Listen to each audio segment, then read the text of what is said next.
سورۃ بقرہ قرآن مجید کی سب سے بڑی سورت ہے اور بقرہ کا مطلب عربی میں گائے ہوتا ہے۔ اس سورت کا نام ایک خاص واقعے پر رکھا گیا ہے جو بنی اسرائیل حضرت موسیٰ علیہ السلام کی قوم کے زمانے میں پیش آیا تھا۔ یہ کہانی قرآن پاک کے دوسرے پارے میں بیان کی گئی ہے۔ بنی اسرائیل میں ایک بہت مالدار انسان تھا جس کا کوئی بچہ نہیں تھا۔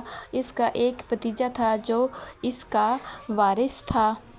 بھتیجے نے لالچ میں آ کر رات کے اندھیرے میں اپنے چچا کو قتل کر دیا اور لاش کو دوسرے محلے کے دروازے پر پھینک دیا۔ جب صبح لاش ملی تو ہنگامہ کھڑا ہو گیا۔ قاتل خود ہی سب کے آگے کھڑا ہو کر انصاف کا مطالبہ کر رہا تھا۔ ایک دوسرے پر الزام تراشی کی جا رہی تھی۔ جب معاملہ حل نہ ہوا اور لڑائی کا ڈر ہوا تو لوگ حضرت موسیٰ علیہ السلام کے پاس آئے اور کہا، آپ اللہ کے نبی ہیں، اللہ سے پوچھ کر بتائیں کہ قاتل کون ہے۔ حضرت موسیٰ علیہ السلام نے اللہ سے دعا کی تو اللہ تعالیٰ نے حکم دیا، اللہ تمہیں حکم دیتا ہے کہ تم ایک گائے ذبح کرو۔ بنی اسرائیل اپنے مزاج کے مطابق سیدھے راستے پر چلنے کی بجائے بحث کرنے لگے۔ انہوں نے کہا، اے موسیٰ، کیا آپ ہم سے مذاق کر رہے ہیں؟ قتل کا گائے ذبح کرنے سے کیا تعلق؟ حضرت موسیٰ علیہ السلام نے فرمایا کہ میں جاہلوں میں سے ہونے سے اللہ کی پناہ مانگتا ہوں، یعنی یہ اللہ کا سچا حکم ہے۔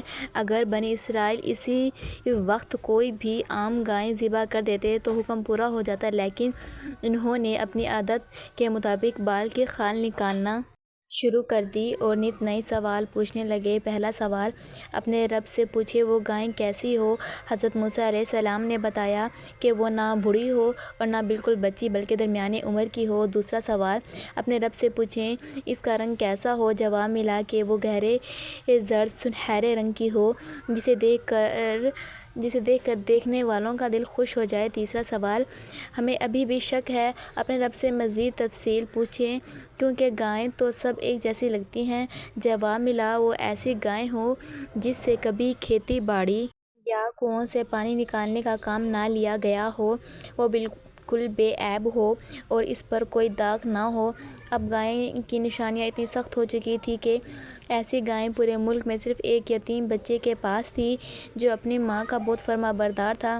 بنی اسرائیل نے اس بچے سے وہ گائے اس کے وزن کے برابر سونے یا بہت مہنگی قیمت کے بدلے خریدی۔ انہوں نے بڑی مشکل سے دل مار کر اس گائے کو ذبح کیا۔ جب گائے ذبح ہوئی تو اللہ کے حکم سے حضرت موسیٰ علیہ السلام نے اس گائے کا ایک ٹکڑا گوشت کا حصہ مقتول مردہ شخص کی لاش پر مارا۔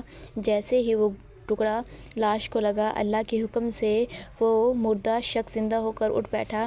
اس کے جسم سے خون بہہ رہا تھا۔ حضرت موسیٰ علیہ السلام نے اس سے پوچھا، تمہیں کس نے قتل کیا؟ اس نے اپنے سگے بھتیجے کی طرف اشارہ کیا اور کہا، مجھے اس نے قتل کیا ہے۔ یہ کہنے کے فوراً بعد وہ شخص دوبارہ فوت ہو گیا۔